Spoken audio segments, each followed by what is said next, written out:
Hello everyone and welcome back to the Doctor's Garage here on YouTube. Today I'm in my Ford Ranger Raptor, a car that I picked up around 2 weeks ago now, and I've completed this car 475 miles in it. And in this video I want to give you an overview of what it's like been living with this car, what's been the good things, what's been the bad things, and my honest thoughts really on this car. Let's give a bit of time for that. What's been my own thoughts about living this car as someone that's bought this as more of a lifestyle vehicle rather than a commercial vehicle. So I've bought this, as you can't here in the UK, they're not VAT qualifying vehicles, so you have to buy them with the VAT included, and therefore most people that buy these probably aren't going to be business owners because you can't get the benefits that you would with the Ranger Wildtracks. So I picked this car up about 2 weeks ago. It's a car that I've looked at for a long time, and before this I had driven for 4 years a Land Rover Discovery 5, and so this was kind of filling the shoes of my Discovery 5, which, when Discovery 5s work, are brilliant cars and actually quite big shoes to fill. However, I had a lot of problems with my Land Rover, as those that know that do follow the channel will know. And if you're not already, like 50% of the people that watch my videos aren't, subscribe to my channel so you can keep up to date with progress and new cars I have in my garage. So my Land Rover Discovery had loads of problems, and those that watch will know all about them. It was pretty unreliable overall, and I wanted something a little bit different. I wanted something that I think suited my lifestyle a little better, and I had a pickup truck for a short amount of time last year when my Land Rover was in repair, and really enjoyed having it, enjoyed some of the features it had, enjoyed having a load bed in the back which was separate to the cab, so you could put loads of wet, dirty gear in it, and actually sort of thought a pickup could be fun.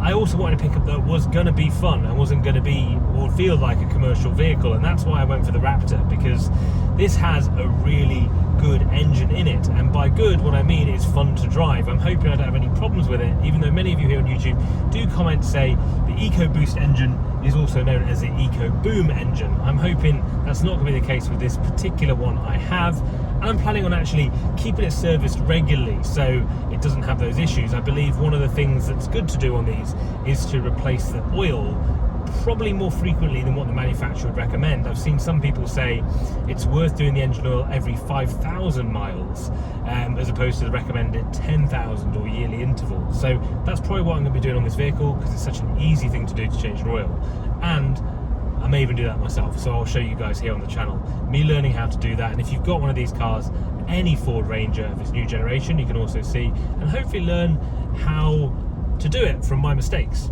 So I've completed 475 miles in this car, and since then what I did is I resetted all of the timers, all of the MPG trackers and everything else, and I'll tell you a little bit more about that 475 miles. So it has been a mixture of use with that. So I have towed a boat which weighs less than a ton, I believe. I've towed a touring caravan that weighs about 2 tons or just under 2 tons. And the towing part of that 475 miles has probably been about 200. So I'd say just under half of that has been towing reasonably heavy stuff. You may know that the Ford Ranger Raptor, this particular variant, can only tow up to 2.5 tons versus the 3.5 tons that the normal Ford Ranger can tow. So slightly limited there, but not limited for my use, because the heaviest thing I'm ever going to tow is probably around the 2-ton mark, so it works well. And it's interesting to note the reason the towing is reduced is not because it can't tow it from an engine capacity or a powertrain capacity. It's purely because this vehicle has Fox suspension all round, and as a result they're quite soft, and you get a lot of sag in the back when you tow anything too heavy on the tow ball. That's actually been a benefit for me, because when I've hitched stuff up that is over a ton, what you'll find is you do get a drop in the suspension, which isn't a bad thing, because this car does sit slightly higher than the normal Ford Ranger, and so it actually levels it out really well. And I was originally concerned about the height of the Ford Ranger Raptor for towing because of the tow ball height being so tall. It's actually been really good, because when you do tow something, everything flattens out and levels out, so actually not been a problem at all. So overall in that journey I've done 23 miles per hour as my average speed. It's taken me 20 hours to cover that 476 miles on 476.5 right now as we speak. And the most important thing for everyone watching this is probably going to be the MPG. What's the consumption of fuel been like, the consumption of petrol? Well, over that 476 miles, I've done 18.5 miles per gallon, which isn't great, but what can you expect when you've got a car that weighs 2 tons with a 3-litre petrol engine in it that also sounds like this when you want it to? So I was expecting the MPG to be bad, and it is quite bad overall. I have had it down at 15 MPG, and that's when I haven't been towing. Just when I first got it, I had it in Baja mode, all the sports settings on, and then you do get through a bit of fuel if you're driving it quite aggressively.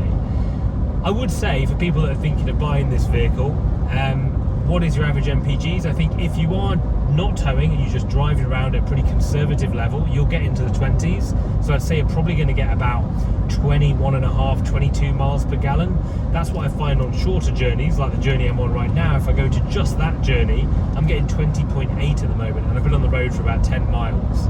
So you'll get into the 20s if you're driving conservatively and you're taking your time and not thrashing it about too much. The problem is with this car is it lends itself quite well to being thrashed about, so it's quite tempting to put your foot down every now and again, and just to get that exhaust note, particularly when you're in sports mode, is quite tempting. So you will struggle to get into the 20s and keep it in the 20s for a long time. When you're towing, I would say you probably drop down to about 17 has been my experience. So those 200 miles, I probably did about 17 miles per gallon, and then sort of average overall.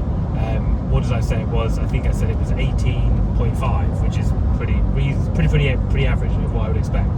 So not very good on the MPG side of things. But what I would say is, don't buy one of these cars if the MPG is going to be a problem and you do a lot of miles. I wouldn't be having this car if I had a lot of miles to do as my day-to-day job or commuting or anything like that. Fortunately, I don't drive that much, so when I do, I don't mind that it burns a lot of fuel because I'm not really filling it up that often anyway. So how would I compare this car to a luxury SUV like the Land Rover Discovery? What is the differences? What are the similarities? I think one of the concerns I had coming to a pickup truck was going to be the ride quality and general cabin noise and everything else that came with it. And I did have, for a short period of time, a 2021 Ford Ranger Wildtrak, and that was quite different to the Discovery. I really noticed the difference in the suspension, the handling, the way it wallowed around on the road, a lot more than my Land Rover did. I've actually found this to be really, really similar to the quality that I got out of my Discovery 5. Similar driving on the road, similar feeling and sort of responsiveness, but also comfort really while you're driving, and the cabin noise is much better than the other Ford Ranger that I had. So I think this is a massive improvement. I think the Raptor is that little bit more refined. I would say one of the biggest differences, when you've got 4 people in the cabin, like 2 kids in the back, because this doesn't have the boot space and kind of the huge amount of space that say a Discovery has or any big SUV has, the noise is quite loud in comparison, and that's quite a weird thing that I've noticed. But when the kids are screaming or shouting in the back, you definitely hear it more in this because you've got a really short cabin. It just goes to behind the passenger seats and that's it. And it's got a glass panel behind there which does reflect noise quite a lot. But I would say on the positives of that, having a small cabin means that it heats up really quickly and it cools down really quickly too. So you've got that added benefit as well. The Raptor itself, comparatively to a car like a luxury SUV, which to be honest with the price point of these at around £65,000, it kind of puts them in the same bracket as something like that. They're really well kitted out. This has pretty much every option you would expect. You've got heated steering wheel, heated seats, you've got aircon obviously, you've got brilliant infotainment, and I think the infotainment in this is one of the things I would say is much better than even the newest Land Rover models, because the full-size screen in the center and the Apple CarPlay and how well it works and integrates is really seamless. So you've got wireless Apple CarPlay, you've got a charging point, just one of those pads that charges your phone, and it just works really well. It feels like that Apple CarPlay system has been built for this vehicle. It plugs in seamlessly, works with no lag, and it's very good from an Apple CarPlay point of view. The other infotainment generally is pretty good. I'd say there is a little bit of a lag probably, and that's what some people have noticed when I've looked at reviews for this vehicle, is you get a little bit of a lag, a little bit of a delay sometimes when you're using some of the menus. Not been something I've noticed or has bothered me too much, but I've certainly had, over the last 400 odd miles I've done it, no crashing of the system, no problems, no errors, no screen not coming on, which I certainly had a lot of, even on the Range Rovers that I had when my Discovery 5 has been repaired for the 8 months it was with the dealer. I had some Range Rovers during that point of time, and they also had problems with their infotainment in the sense of braking and not working very well. So I've been really impressed with that. It's been pretty bulletproof so far on my journey, and I appreciate it's been quite new, but still I think it's a good point to do a bit of a reflective sort of piece on what has it been like and how has it been to live. So overall, I've really enjoyed having this vehicle. I think if you need a vehicle that does the things that this thing does well, which is fun to drive, big, safe, sit in a really good driving position, but also can take a lot of abuse, then actually it's a very good car. Because if you've got something like your new Land Rover or other cars in the SUV range and you want to use them for ward sports, activities, towing, they're almost too nice inside. And I think this actually, because you've got the rear load bed, you can just chuck loads of stuff in, makes it actually quite versatile and quite usable. The other thing to talk about in this car is the engine, and one of the things that a lot of reviewers will talk about with the Ranger Raptor of this generation is this petrol 3-litre engine and the fun modes that you have. Like, you have the sports suspension, sports steering, there's all settings and modes. You also have an exhaust valve setting as well, which it obviously has gone down quite well with YouTube reviews and things like that, because it's quite a fun feature to have. And so your exhaust settings on the steering wheel, and you can go from being quiet to being normal, to being sport, to being Baja, which is like your desert mode. And it does actually sound really good, and quite surprising for a vehicle like this, in the UK at least, to have a pickup truck that sounds like this and moves like this is quite special. Although the 0-60 of this isn't rapid, it's in the 7-second kind of mark, it feels really quick in this car. I had an Audi R8 V10, I still have it actually, it's still for sale, and that obviously was very quick to 60 in kind of the 3-second mark, and had the V10, which sounded fantastic, probably one of the best sounding engines made. But although that felt fast, you kind of expected it to feel quite fast. You're low to the ground and everything else. When you sat up like this in a car that feels this massive, the 0-60 of this, and just generally the way it handles at lower speeds and accelerates, is almost more addictive and more fun than it has been in my R8. So that's been quite an interesting thing that I've noticed. So I guess the question is, should you consider this as a vehicle? I know a few people have messaged me over on Instagram to say, you know, I've been looking at pickup trucks but can't move away from their 4x4s. And I think this vehicle particularly has been an equivalent transition for me from, say, my Land Rover Discovery, because it does so many things so well, and certain things much better than my Land Rover did. And I think the Ford Ranger Raptor generally is quite an unusual car that does some things unusually well. I think if you like camping, being outdoors, water sports, outdoor activities, so mountain biking, whether that's water sports, kite surfing like I do, having a boat, having a caravan, all those sorts of things, this vehicle is brilliant because it really takes the abuse well, and you can pretty much go anywhere in it. One of the major things really was just pure reliability, and I'm sure I'm going to get loads of people commenting saying Fords are really unreliable and everything else, but I would guess that this vehicle, the Ford Ranger as a base, has been sold in far more units than most vehicles, and as a result when you do get failures in this vehicle, they're at a much lower percentage. So I think reliability is a really interesting thing. And so overall, I am hoping that this vehicle is at least more reliable than my Land Rover was, and the experience is much better.